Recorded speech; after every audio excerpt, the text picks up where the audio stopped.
This question is on polynomial functions. If 2x plus 1 is a factor of f of x equal 2x cubed minus 8x plus x squared plus k, find the value of k. So we use the factor theorem. According to the factor theorem, if ax plus b is a factor of f of x, then f of negative b over a should be equal to 0. So we know f of x is given by this, and 2x plus 1, which is ax plus b.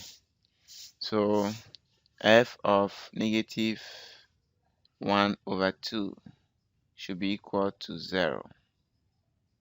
So we plug in negative 1 over 2 wherever we see x. So that will give us 2 times negative 1 over 2 all cubed minus 8 times negative 1 over 2 plus negative 1 over 2 all squared plus k should be equal to 0. So 2 times negative 1 over 8, because negative half cube is negative 1 over 8, plus 2 goes here 4 times, negative becomes positive, then we have negative half squared becomes 1 over 4, plus k is equal to 0.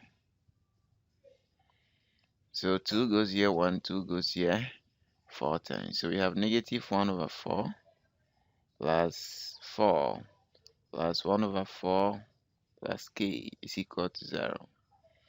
So negative 1 over 4 and 1 over 4 will give us 0.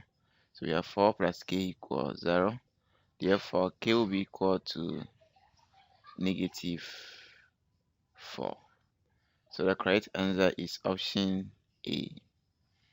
Remember to subscribe to this channel and share this video.